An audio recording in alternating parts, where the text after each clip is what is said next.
Daniel Caselles, director de Valos. Hoy te tocó abrir el primer foro de Valos en el año, con esta nueva modalidad que tenemos de 3 foros, 3 encuentros en los oasis. Y mencionaste el porqué del cambio que está experimentando Valos. Bien.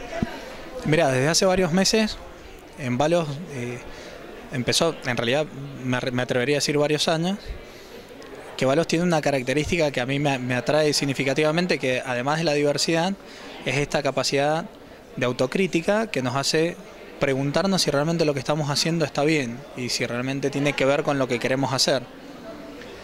Por momentos, el éxito, el supuesto éxito, digamos, ¿no? Como venían siendo los foros anteriores, te eclipsan un poco esa capacidad de reflexión. Por algún motivo de diseño humano, nos cuesta reflexionar cuando todo va bien. Es como que o te pegaste el palo y decís, pero ¿qué fue lo que hice mal? Y te pones reflexivo. Si te va bien, cuesta ponerse reflexivo, porque implica incomodarse, implica flexionarse sobre uno mismo y mirarse y hacerse preguntas esenciales, tales como ¿para qué estamos acá? ¿Por qué estamos haciendo esto? De algún momento, y vos como parte de Valos lo has vivido muy bien, que con el afán de medir caes en el facilismo de lo cuantitativo en pos de lo cualitativo. Entonces ya lo importante es la cantidad de notas que salieron de cobertura, la cantidad de gente que asistió, la cantidad de empresas adheridas. Entonces, de un momento que los indicadores de gestión de la organización, de una organización social como es Valos, desde mi perspectiva personal, se fueron desvirtuando. Creo que mucho tiene que ver con la deformación profesional y propia del oficio del empresario, de tener que medir.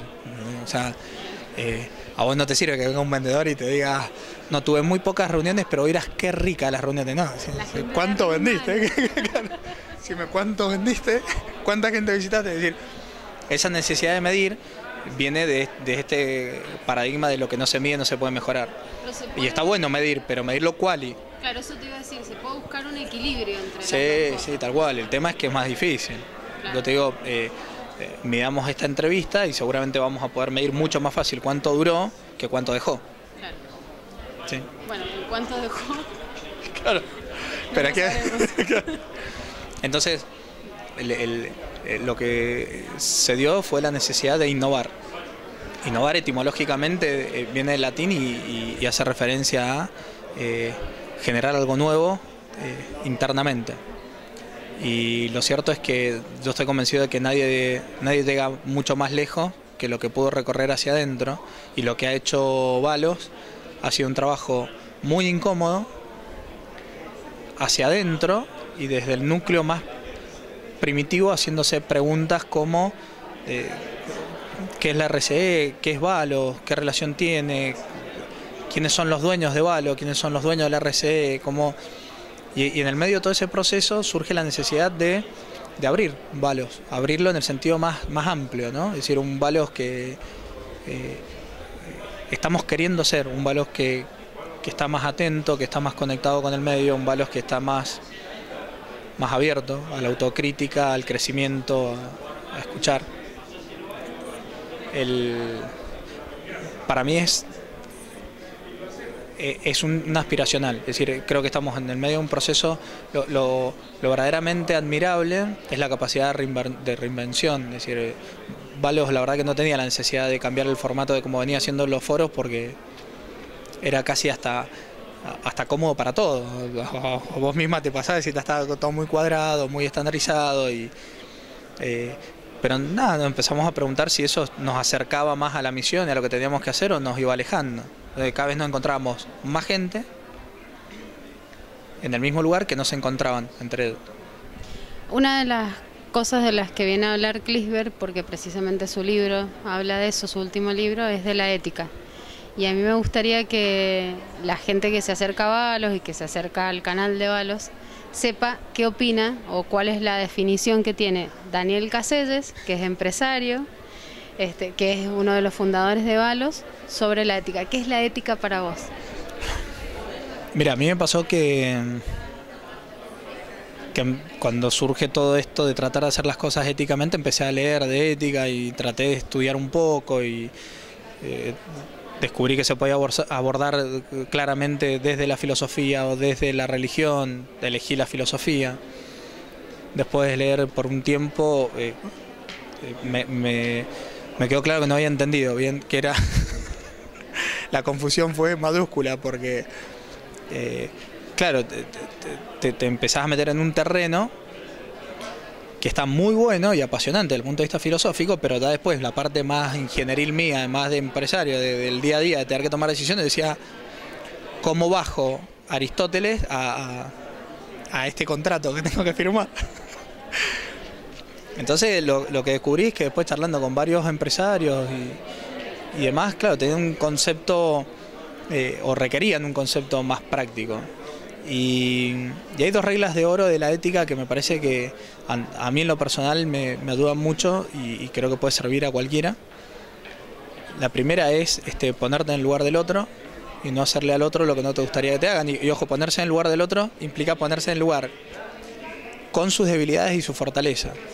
Porque tenemos una tendencia muy simpática cuando se nos escapa de ponernos en el lugar del otro, yo me pongo en tu lugar. Yo no haría eso, claro, yo no lo haría desde mis habilidades, desde mis capacidades. Pero si me pongo realmente en tu lugar, claramente hay cosas que vos no podés hacer. ¿Sí? Entonces, como esa regla de oro, que inclusive, si vos te fijás, tiene como un denominador común en la mayoría de las religiones principales, que pueden ser amar al prójimo como a vos mismo, no sé, lo que quieras, digamos. Pero es básicamente eso, es esa capacidad de ponerse en el lugar del otro antes de tomar una decisión.